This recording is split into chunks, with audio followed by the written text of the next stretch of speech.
Hello friends, welcome to my channel. My name's Barbara Radzevicius and I'm Bondi Quilter.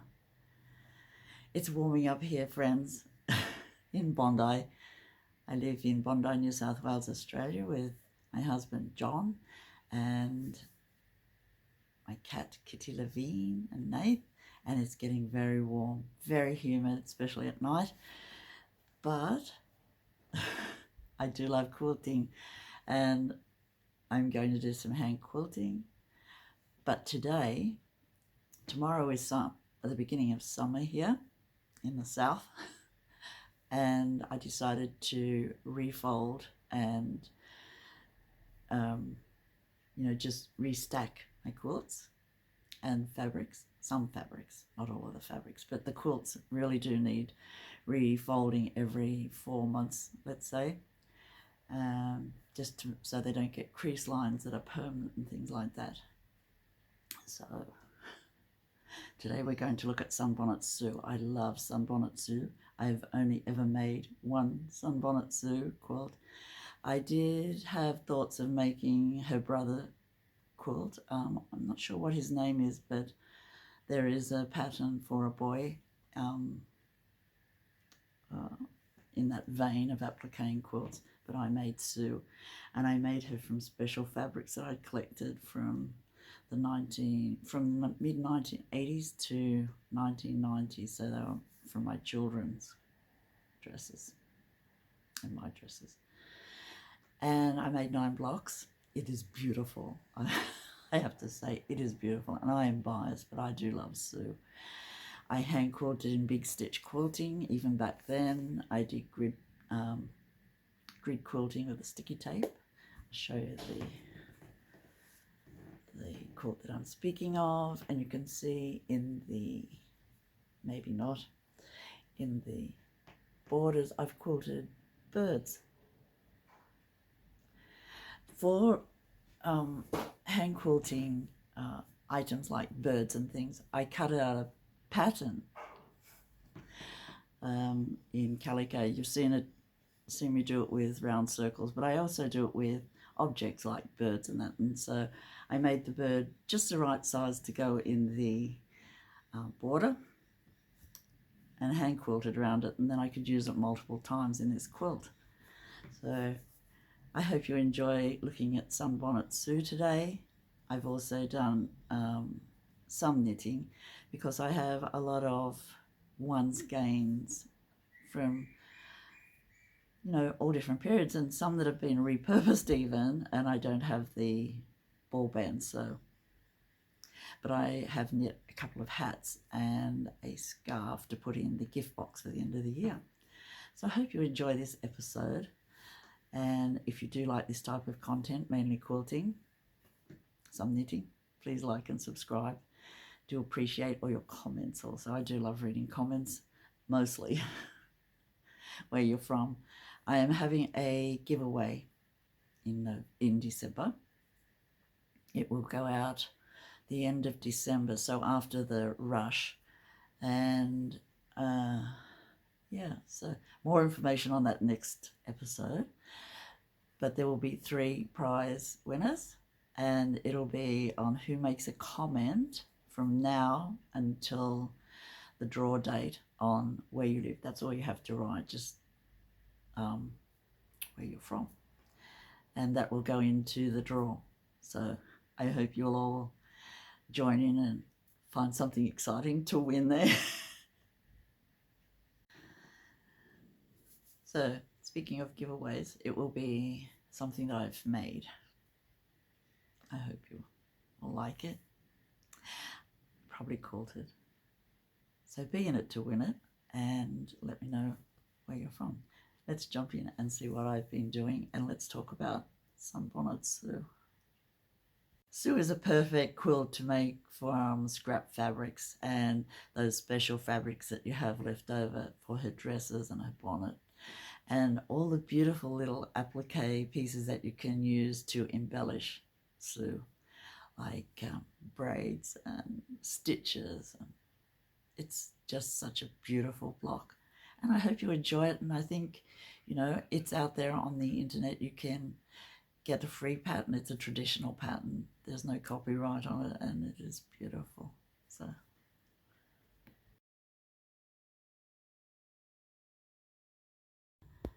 this is the first applique quilt I ever made. It's Sunbonnet Sue.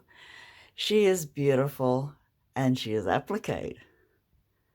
I made this quilt in 1990.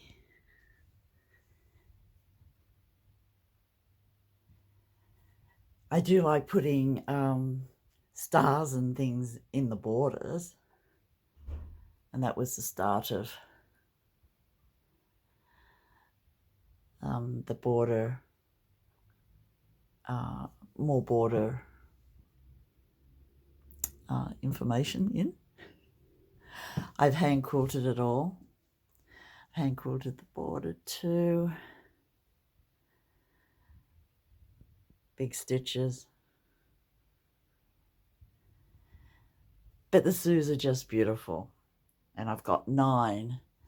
And I made these dresses. All the dresses are made from, I've had an episode in briefly talking about this quilt before, but all the dresses are made from dresses I wore when I was pregnant with 6 children, not all at the same time, but you know what I mean. And so I kept the leftover fabrics, and they're just scraps. And then this came up and I thought, oh, this is a perfect pattern to make with fabrics. In 1990, I had been making quilts for 9 years. Seriously. Before that, I'd made a hexagon quilt when I was 19 or so, and that was the beginning of the love affair with quilt making. But this was made after I had had children. There is quite a bit of embellishment on them. So her little boots, I've done some embroidery, some brodeur anglaise left over from my girls' dresses when they were little. I really love this, the colours in this striped fabric. She has braids in her hair, her little eyelashes, and she's playing with a ball. This is a very traditional pattern, and I enlarged it quite a bit because I only wanted 9 blocks for the whole quilt. All the bonnets are different also. I love the little embroidery stars that you can get in a strip, and then you just cut off what you need and sew them on. I just think she's lovely. Little denim shoes, different coloured hair also, and different coloured balls.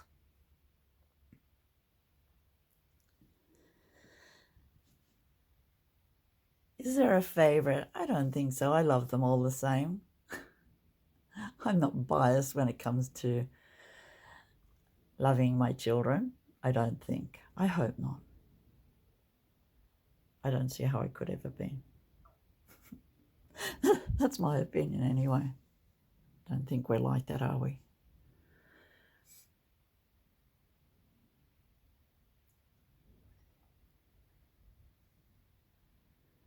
You can see I really like blue. I just think the shape of her dress too is really lovely.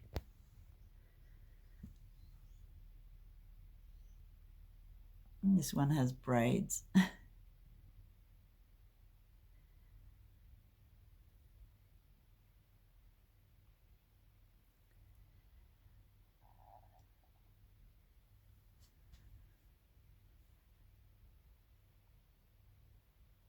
That's my 9 Sues. In the corner I put a star with my name and the date, which is really lucky. I really do like hand quilting. I've done this with a grid pattern with the sticky tape.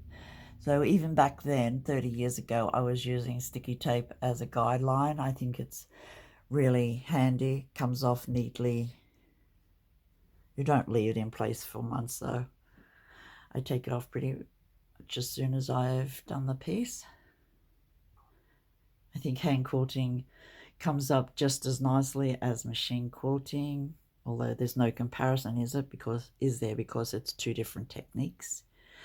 And I've noticed that some people put double batting in their quilts, you know, to make it puffier, which is really a nifty thought, but I've only used one layer. I do love how the stars neatly went into the border and into the sashing.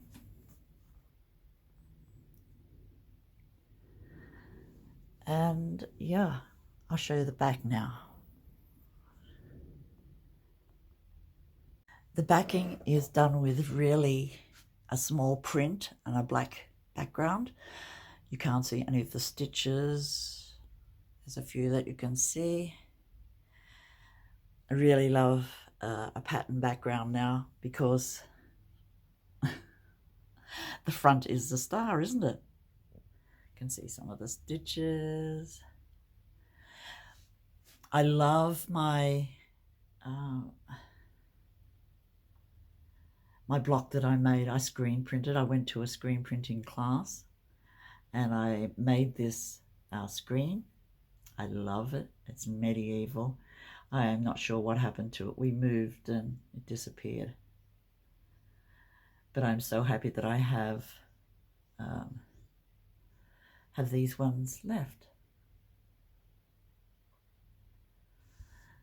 I hope you like looking at Sunbonnet Sue and appliqué.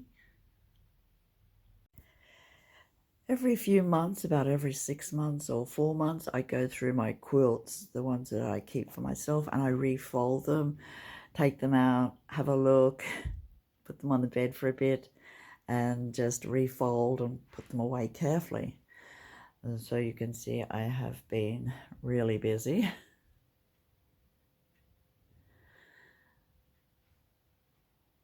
And then I found 3 big quilts that I need to make into quilts. So they're just the top, the backing, and the batting all together just need to be pinned up and ready to go. So this is it's the beginning of summer tomorrow, so I thought good time to redo my quilting activities. Do you have a special time of the year where you sort through your fabrics and quilts and decide what you're going to do and find things that need doing? I do.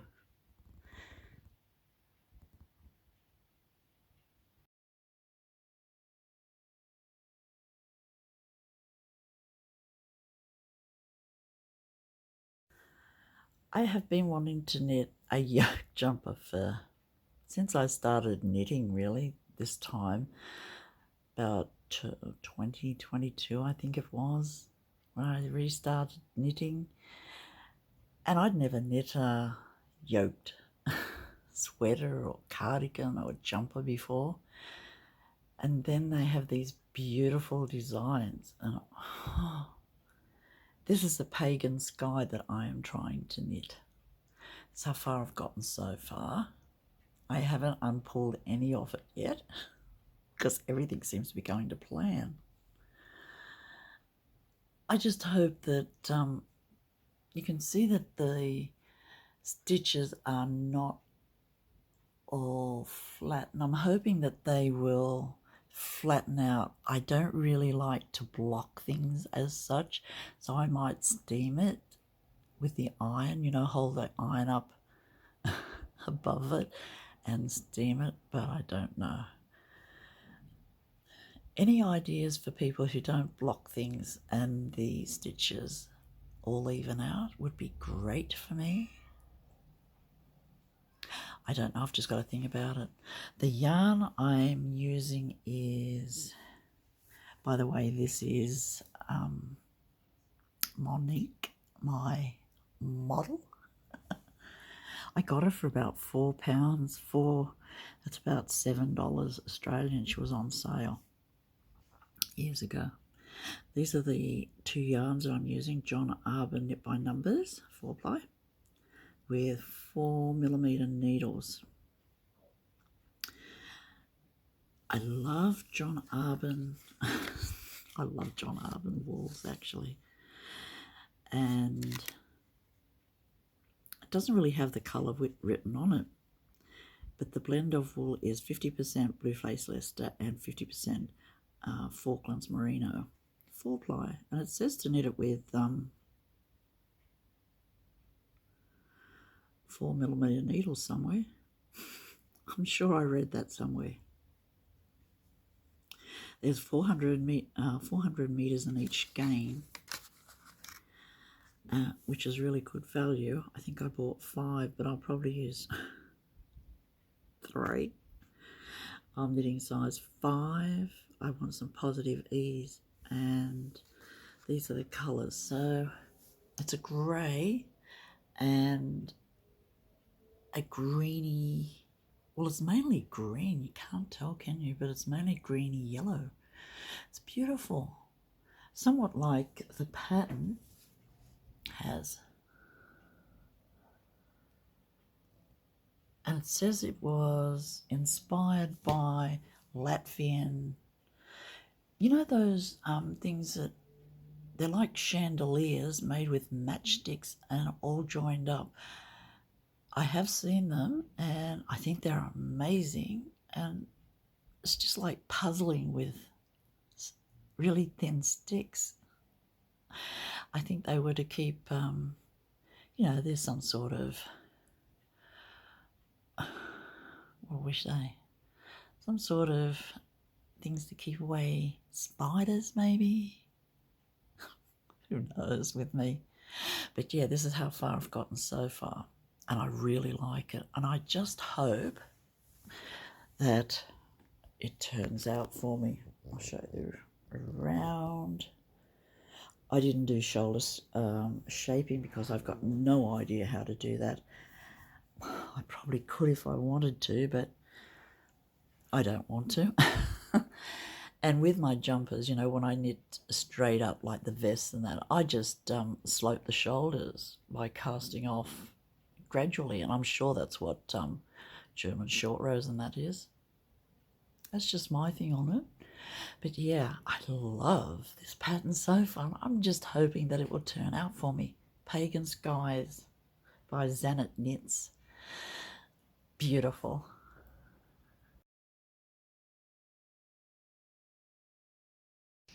This week I also knit 2 hats, 2 beanie type hats.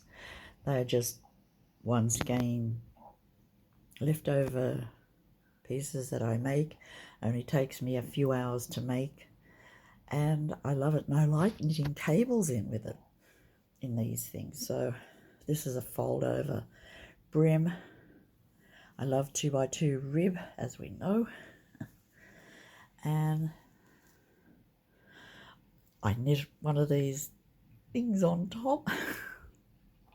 It's like a mushroom pulley thing. So my granddaughter tried it on, and yeah, it works. So that's the white one.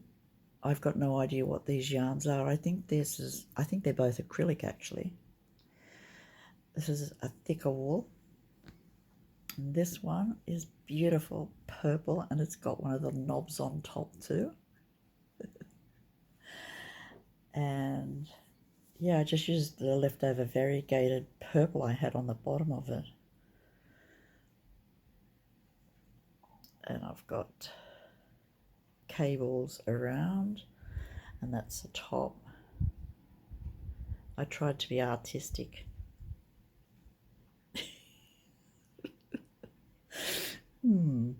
So yeah, but somebody will love them. They're going in my gift bag for this year.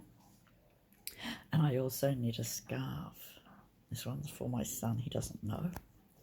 And it's in these colours that, well, it's all one ball of wool, and it's sort of like boucle, but not. I think it's acrylic. It's a Sophie Scarf, but it has artistic license, I'm thinking. So I followed the pattern as I do. That is, casting on one side and decreasing on the other. It's quite long, because you know guys like long, thin scarves. Well, one that I know do. And it's a variegated type boucle. So 3 more things for my gift bag for the end of the year. Really happy with them, and I think they are so lovely. I think just because they're hand knit, I think they're beautiful, and the wool and the colours are just gorgeous too. The patterns, let's say, inspired.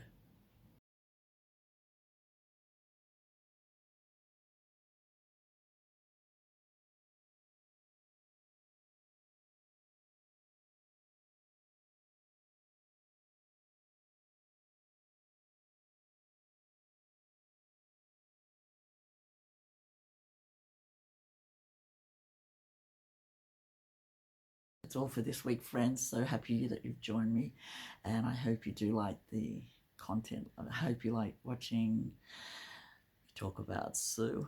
I do love Sue. Please like and subscribe if you like this type of content. I hope you do. And I'll see you soon. Be well and keep warm or cool. Not at the same time, but you know what I mean. Bye, friend. See you soon.